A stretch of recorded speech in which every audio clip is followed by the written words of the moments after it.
Comenzamos el tema 3, genes y manipulación genética. Les habla vuestro profesor de Biología y Geología del Colegio Nuestra Señora del Rosario. Y vamos a empezar por el punto 1, que se titula Historia del problema. Determinar la forma exacta del material genético no era una tarea fácil. Durante un largo periodo de tiempo, era corriente el pensar que el material biológico no tenía que transmitirse necesariamente de una generación a otra. Por lo menos hasta mediados del siglo XVIII, prácticamente todos los biólogos creían que muchos organismos, especialmente los más primitivos, podían surgir de forma espontánea. La controversia respecto a este tema continuó hasta el siglo XIX, cuando la idea de la generación espontánea fue finalmente eliminada por Pasteur. En palabras del mismo, cada organismo vivo se origina de organismo vivo. Pero, ¿qué partes físicas eran transferidas por los organismos paternos y cómo se realiza dicha transmisión? En el siglo XVIII, una vez descubiertos los óvulos y los espermatozoides, muchos biólogos adelantaron la idea de que dentro de una de estas células sexuales contenía el organismo entero en forma de pequeña miniatura. Estas pequeñas criaturas en miniatura realmente nunca fueron observadas. En 1694, Nicholas Hartshöcker descubrió animalúnculos en el esperma de humanos y otros animales. La escasa resolución de aquellos primeros microscopios hizo parecer que la cabeza del espermatozoide era un hombre completo en miniatura.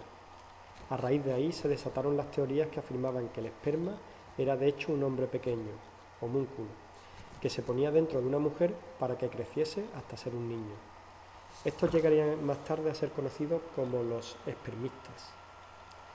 En el siglo XIX hubo varias teorías que buscaban explicar la transmisión de caracteres hereditarios de padres a hijos. Una de ellas, un refinamiento de la pangénesis, fue desarrollada por Charles Darwin, pero la genética solo se formalizó como estudio científico con los trabajos del monje austriaco Gregor Mendel, publicados en 1866.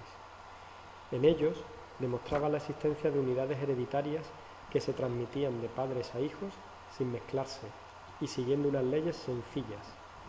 Desgraciadamente, los estudios de Mendel no fueron tomados en cuenta por los científicos de su tiempo. El ácido desoxirribonucleico fue descubierto por Friedrich Miescher, bioquímico suizo nacido en 1844 y muerto en 1895.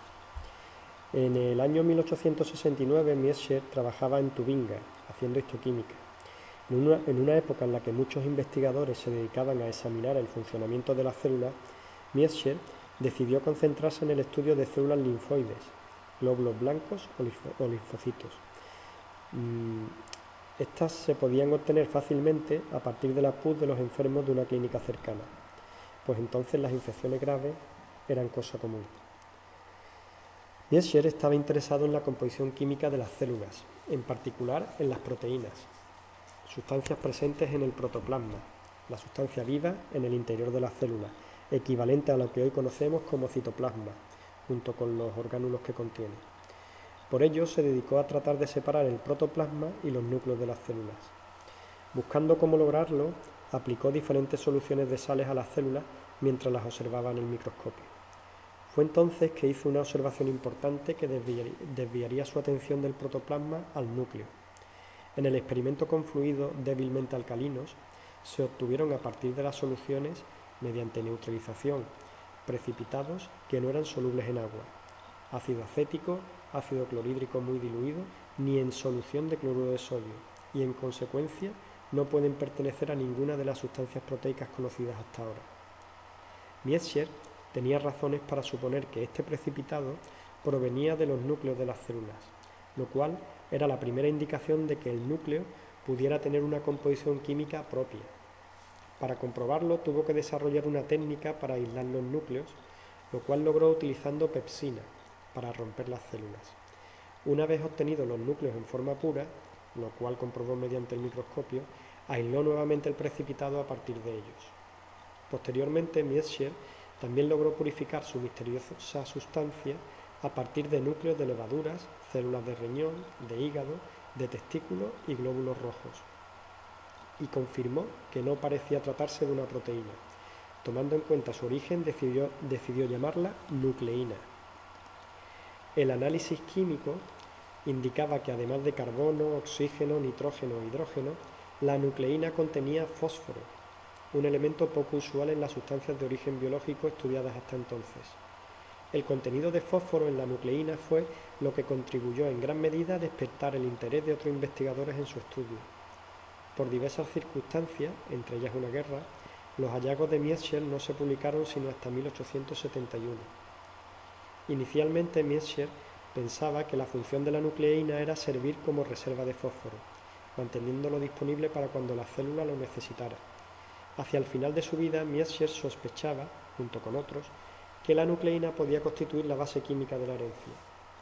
En 1889, Richard Altman reportó la obtención de nucleína libre de proteínas, con lo cual comprobó que estas últimas no contenían fósforo y sugirió, tomando en cuenta su carácter ácido, un nuevo nombre para la nucleína. Se llamó ácido nucleico.